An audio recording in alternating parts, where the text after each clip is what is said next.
In this podcast episode, we want to introduce you to our BCEN friend, Deborah Spann. Come along as Michael Dexter and Holly Briggs talk with Deb about barriers in communication, the importance of professional development, and the value of recognition. This episode is called Serving Up a Hot Cup of Coffee and Mentoring.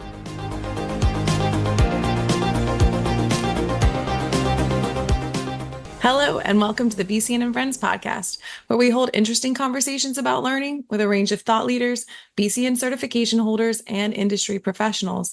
But most importantly, to create value and insight for you, our professional nurses across the emergency spectrum. We hope you find our discussions interesting, informative, sometimes funny, sometimes serious, and always valuable.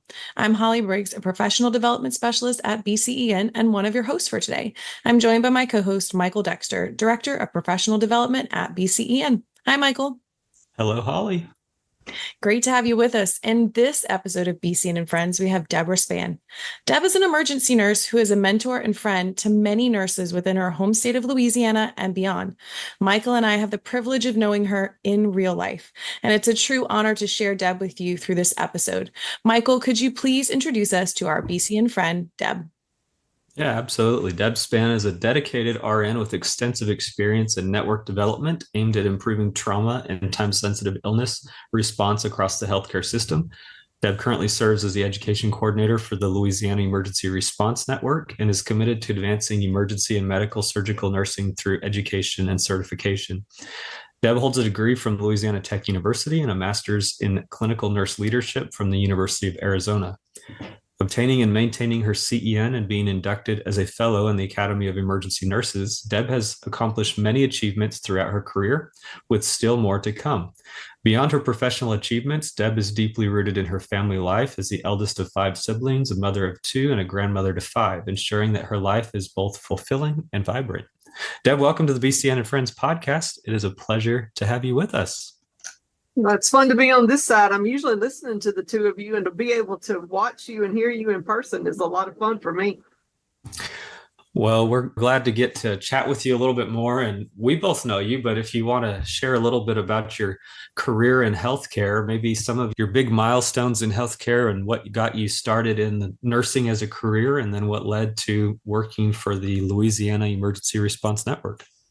I had zero intent to ever be a nurse. I actually was married to a farmer when a friend of mine died in an agriculture-related event. And so that started my son and I on a pathway to learn about just basic first aid and CPR and hemorrhage control and those things. And once we completed a little bit of education, I got involved with an EMT class, and that was fun. And so after the EMT class, they offered a 10-week paramedic class in the state of Louisiana. And I had a little bit of time and thought that would be interesting. I had no idea that a 10-week paramedic class was maybe not the brightest thing to do, but I did it and it came out well. And so for a few years, I worked as a paramedic.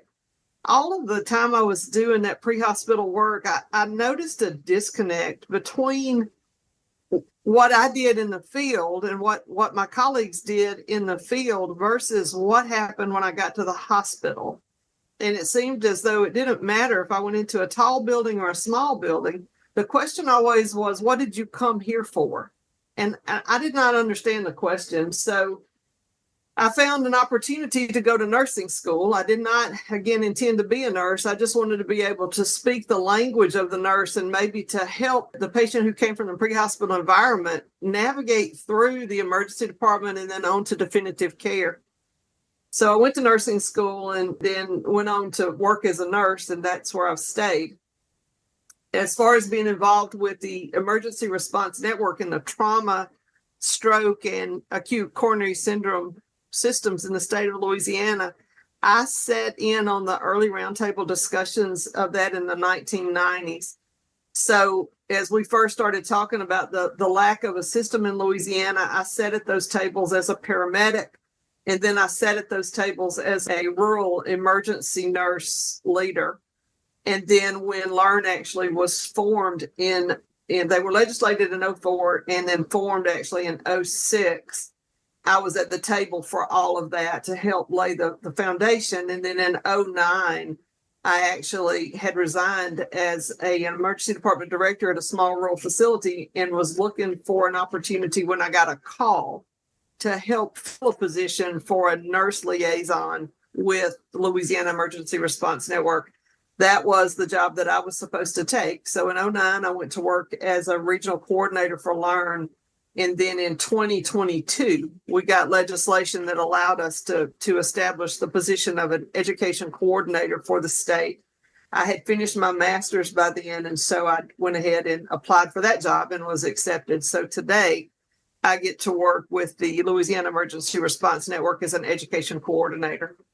That position allows me to work from the community to the top of the clinical ladder, helping all of us to do a better job of taking care of the patient, hopefully so that we can make a difference as a network and help you live no matter where you have decided to live. So that's a little bit about how I got to be from that farmer's wife with several thousand acres of cotton, soybeans, and rice to a nurse educator for the state of Louisiana. I enjoy hearing about your career. Obviously, I've heard about it before in pockets of time and conversations that we've had together, but it's very interesting to me that you went from something personal that happened that kind of got you interested in doing just a little bit of wound care or pre-hospital care. And then all of a sudden that evolved into this career that it has expanded and has a touch all across the state and even across the nation, just the work that you've done. And so I do kind of want to jump back into something that you said, noticing barriers, silos in communications. That kind of seems to be what I would like to say is a special talent of yours. What would you say are some of the current barriers in healthcare that you recognize? And how would you suggest that as a nurse, or maybe even someone listening who's in that pre-hospital environment or whatever role it might be in healthcare, how can we go about overcoming some of those? So my encouragement to any of us in this business is to look at every opportunity. Some people may say problem or barrier, whatever you want to call it, at every one of the issues that we confront.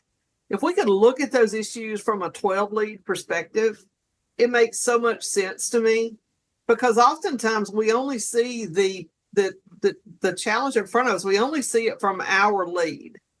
And it is very difficult to resolve a situation if you're only seeing it from one perspective.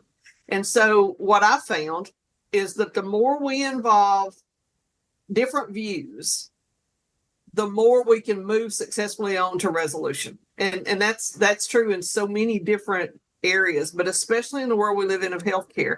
If I'm only trying to resolve crowding in our emergency department or lack of throughput or whatever the term you want to use for it today, if I'm only looking at it from a clinical nurse's perspective in the emergency department, that situation will never be resolved. On the other hand, if I look at it from all different areas, that it's really possible to move forward. And I know we've not done great, but I still feel like as though we're just looking at it from one or two perspectives, not from like a 12 lead. And so that's my favorite analogy when I'm talking to different clinicians is let's look at it. Let's sit down. Let's do a nurse assessment. Let's look at it from all perspectives and let's determine what factors are feeding into this and what resources we have to resolve it. And then let's build a plan. Let's move forward. And so if we'll use that, the 12 lead analogy and the nursing assessment process, I think we can do really well. As far as some other issues, I speak about the 3 Ds pretty often: defeat, disgust, and defiance. And I'm not really patient when I come upon those conversations. And so I understand that we need to vent, we need to unload, and we need to debrief. I'm fine with all of those. But oftentimes when the defeat and the disgust become overwhelming, an individual nurse will turn to defiance, and that lashing out and slinging really doesn't do us much good. And so what I've tried to do is to encourage all of us to be supportive of the nurse who's ready to make change happen. So while I will listen to someone who just needs to vent, I'm always a shoulder, an ear, or I'm always a place where you can vent. I'm really interested when it comes to to your thoughts about what we're going to do to make the difference. So you can bring me your disgust, you can bring me your defiance, you can bring me your defeat. I'm going to listen, but I really want to know, what are we going to do to move on to resolution? And so anyway, that's kind of my thoughts about the barriers and the silos of communication. I think, again, we just don't do a great job of listening and looking for the resolution. So I think we can do a better job of that. And I try to be an example of it when I get the opportunity.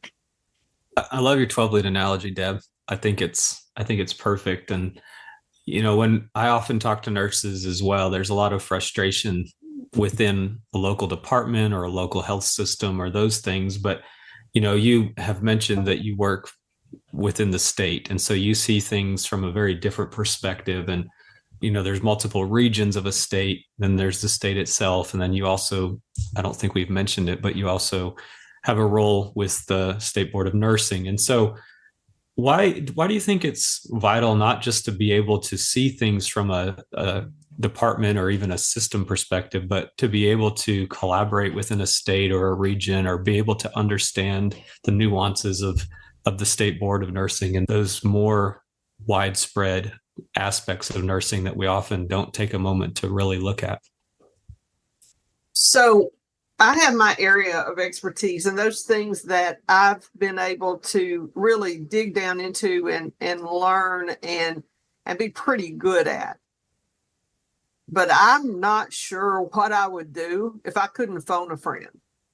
I cannot imagine, even as a clinical, as soon as I entered the realm of healthcare, I started establishing my go-to people, because I knew that by myself,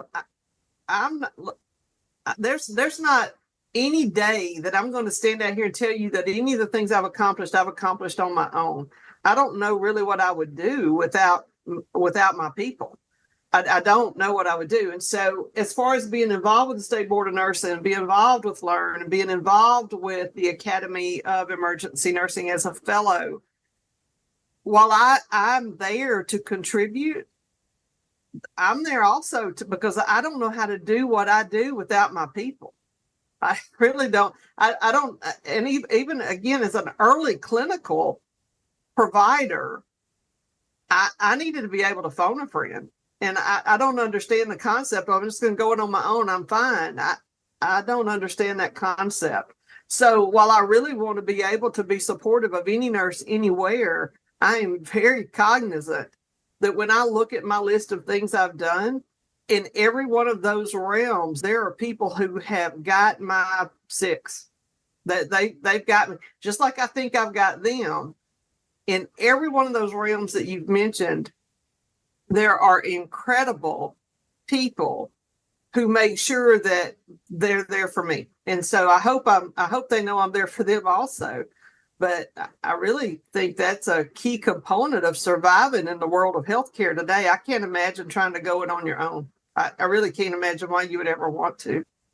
Yeah, I'd have to agree with you, Deb, to say that one of the main perspectives, I think, of any longevity within healthcare is to surround yourself with people who are smarter than you in areas where maybe you have a gap. Maybe you recognize like, hey, I really don't understand this well, but I know this person does. And to learn from them, to be vulnerable enough to ask them questions and to say like, hey, I see this in you. And I would love to gain your perspective and have you be that person that I can call and ask questions. And yeah, I think going it alone in healthcare is a surefire way to have a very short career. So thank you for sharing that with us.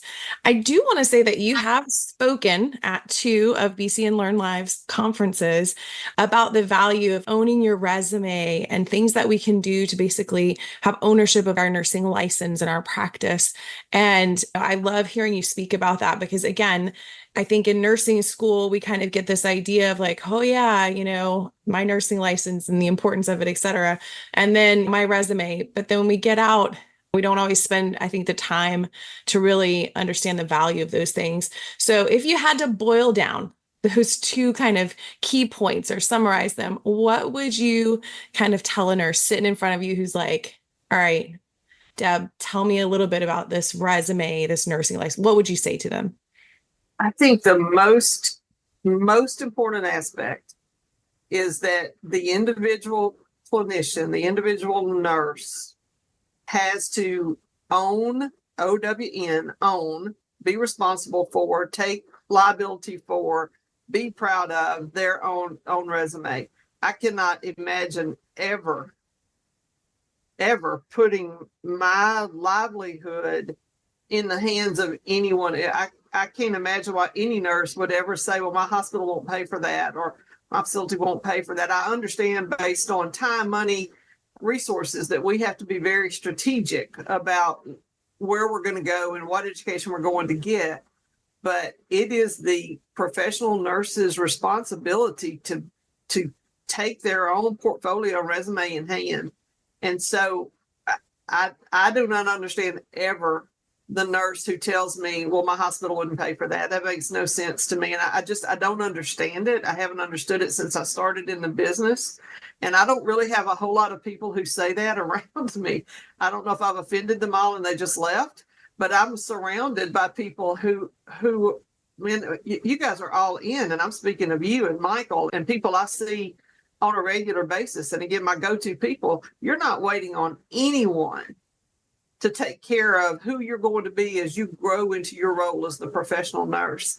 And that's my people. You're mine. So number one, never wait on an employer to determine who you're going to be as an employee. Like, they do get to set goals for you. And I'm not saying that your employer is not important, but as far as your resume and your professional development, that's on us.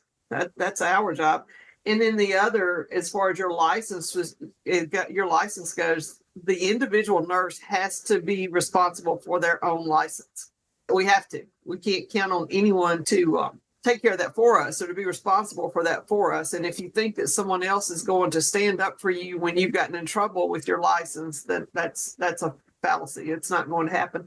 So individual nurses need to be responsible for their individual professional growth and development and for their individual license. If you don't know how to do that, call me, because I'm happy to help the one who wants to be helped. Well, don't be surprised if you get some calls, Deb. No, I'm not. I love it. Y'all know that's what I live for. Well, we've already talked about you being a fellow in the Academy of Emergency Nursing, but you've also had been one of the great 100 nurses of Louisiana. You've received the Mae Webb Lifetime Achievement Award, but you have also submitted awards and recognition for many people. It seems like every year there's different ones that you submit things for to recognize others. And so, as one that's been recognized for the things you've done and one that has really done a good job of recognizing others, what do you think about the value of recognition in healthcare and the nursing workforce, and what should other nurses be doing to be more involved in recognizing their coworkers? So I had a great conversation last night with a good friend of mine from St. Louis, Cindy Lefton. And I first met Cindy when she was doing quite a bit of work through all the different professional organizations in the conflict resolution realm. And so we talked last night for quite some time about meaningful recognition, which is a place where she's putting a lot of time and effort now. And so we have Emergency Nurses Week coming up. And I'm always interested when you peruse through social media and you see the nurses mad that they got a lawn chair for Emergency Nurses Week, or someone brought them pizza, but they didn't bring enough pizza for the day and the night shift. There's all this mad about what they received for Emergency Nurses Week. I see a lot of mad, and I see a lot of vocalization about what they didn't give us anything meaningful. And so I've begun to ask, and what do you want? Like, what do you want? What do you want for recognition? And then my other question is, what did you do to recognize another emergency? Now, what did you do? So I hear that you're mad that you weren't recognized, but I'm really curious, what did we do to recognize one another? Because why am I waiting on someone else to recognize the work that my people have done? And so it's become more and more important for me that I stop asking and so I really don't know what else to say. It needs to be meaningful. It needs to be appropriate. Like, I'm tired of waiting on someone else to come in and recognize my people. I'm going to do it. And so I would like to say I do it like I'm the only one, but I'm looking at Holly on the camera, and Holly's not there. Like, Holly's the queen of meaningful recognition. And I cannot tell you what I've learned from you. And I've noticed a lot from Mr. Dexter recently. Like, you trying to catch, like, I love to see us recognizing us. And so if you don't know how to recognize someone, or if you're sitting out there griping about what you didn't get for recognition, let us help.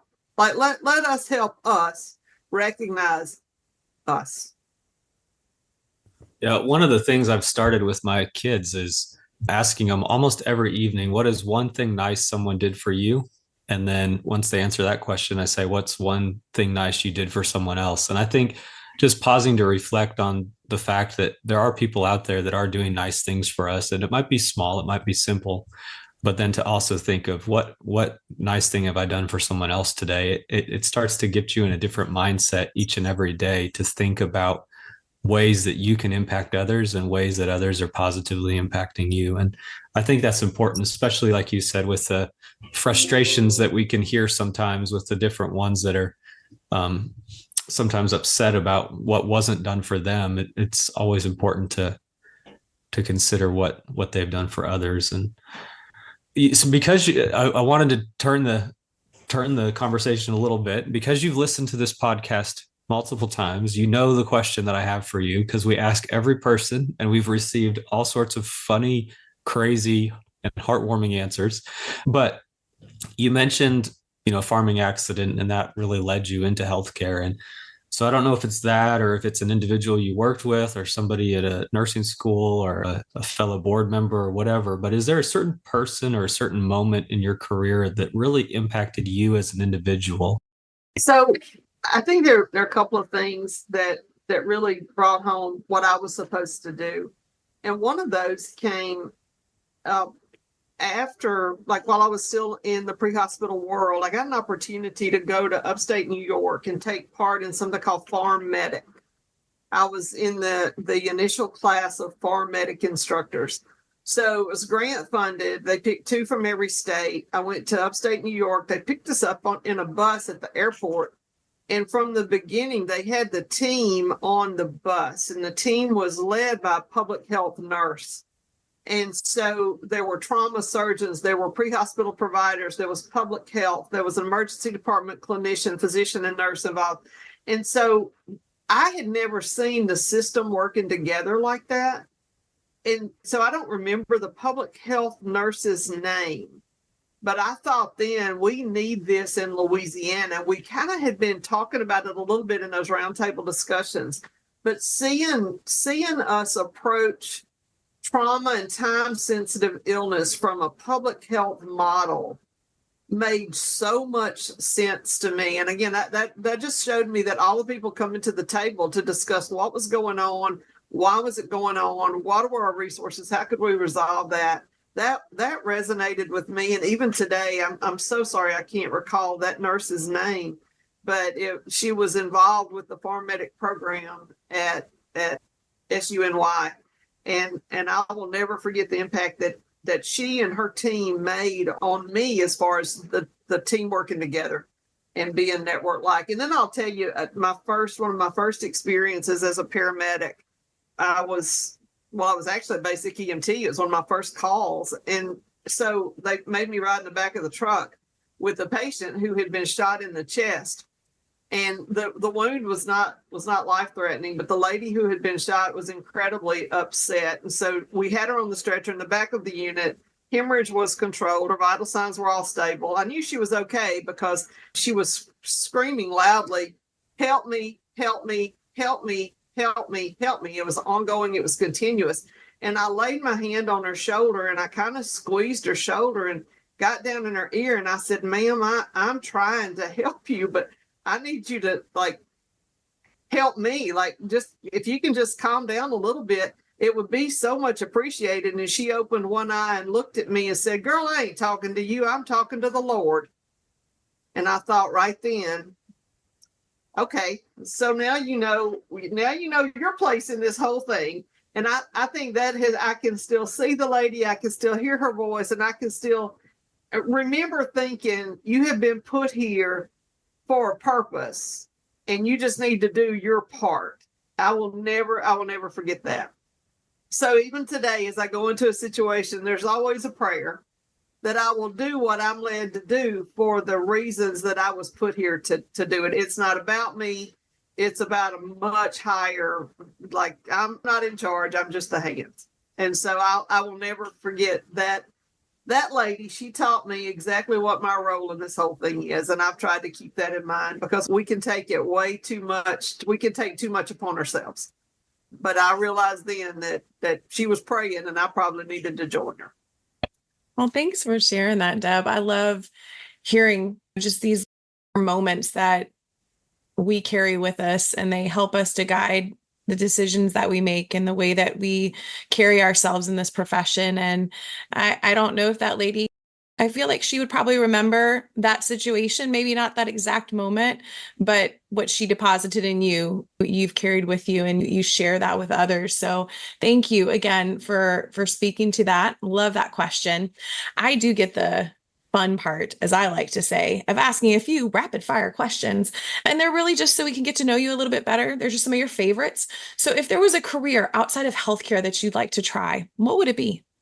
It would probably be owning a coffee shop, although I have determined that if I had a coffee shop, I would not be successful because I drink up all the profits. But I do love the idea. Early in my life, I was wait staff at a small country breakfast coffee shop, and it was absolutely one of my favorite times of my life.